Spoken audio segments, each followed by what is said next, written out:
What was the best, "you have no power here" moment you have ever seen? I told my ex I was getting remarried. He told me he was going to stop me and put a line on my house, which I bought with my money 6 years after the divorce. My son would come home from visitations telling me how his dad was going to stop the wedding and I'd have to pay him all of this money, la-di-da. Get to court. His attorney goes blah blah blah for what felt like forever. My lawyer, yes, I had to freaking get one, stands up and simply hands the judge the divorce papers showing the disbursement of funds and how my ex isn't owed anything. Judge looks at ex's lawyer and basically asks, "Did you even ask for this document before filing?" and dismisses the case. I worked at a movie theater and some customers were adamant that a staff member had stolen their wallet after they dropped it. Turns out that these people just couldn't see and found the wallet once they actually looked for it. They got irate with literally everyone, from the mall security to the managers to the staff. Mall security finally said, "Get the fuck out," and the customers went, "You can't say that. This isn't your theater, we're customers." Mall security guy promptly said, "This is my mall, and I can do whatever the fuck I want." Ex and I were moving out after a breakup. Cleaning out garage. She was being critical of my post-breakup plan of moving in with a coworker until I could find a better place to live, as most options weren't great. I took a deep breath and laughed. This puzzled her. "Why are you laughing?" she asked. I collected myself and said, "Because this is the last time I have to listen to this. You don't get to be critical of anything I ever do, ever again." It was a really great feeling, because I literally thought of the "you have no power here" as I laughed. I grew up with my parents having screaming arguments over every little thing. They do love each other, over 50 years of marriage so far testifies to that, and it always upset me. A couple of days ago, they popped into my house to visit for a coffee on their way to stay with friends a few miles away. Within minutes, they were yelling at each other. I took great pleasure in telling them that I would not stand for such behavior in my house and, if they didn't lower their voices, they could stand outside until they learned some manners. The meek apologies tasted so sweet.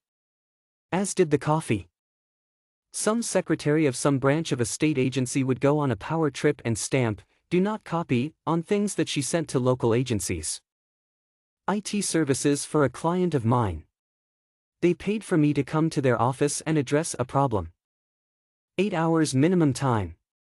The issue was resolved in about 45 minutes, they'd set up something incorrectly and it was pretty obvious once I got into the system.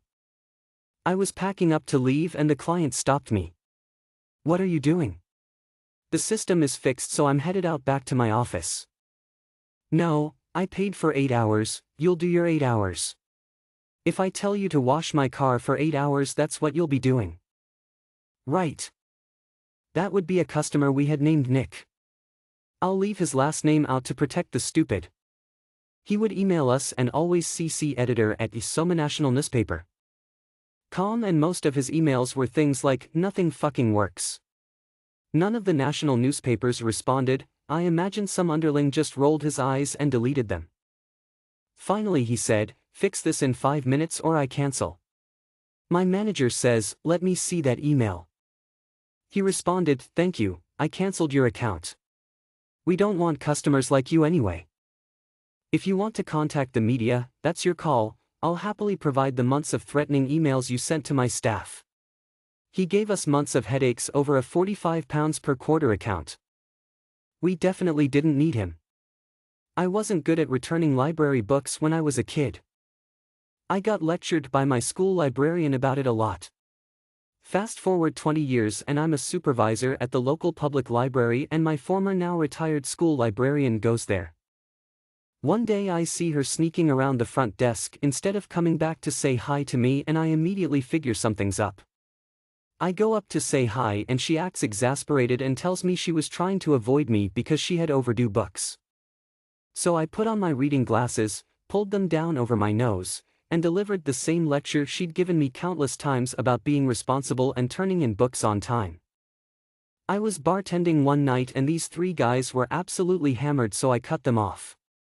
One of the guys proceeded to try to argue with me saying he has all this money and he tells me when he's done drinking and he's not even drunk. At this point, I'm done trying to be polite and point blank tell him I'm done arguing with him, will not be serving him and his buddies, and he can leave. He looks at me and says, "Now excuse me, who are you to tell me how much I can and cannot drink?" I look him dead in the eye and say, "The fucking bartender, now it's time for you to go." The look on his face was priceless. Never forget the golden rule, don't piss off your bartender. I worked at a grocery store for 5 years putting up with crazy customers and their awful attitudes.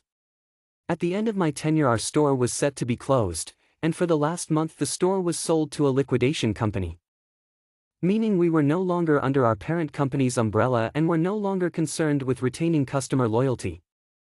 I got to tell customers, no, and respond with every bit of sarcasm and disdain to every Karen I encountered for 1 month until the store officially closed.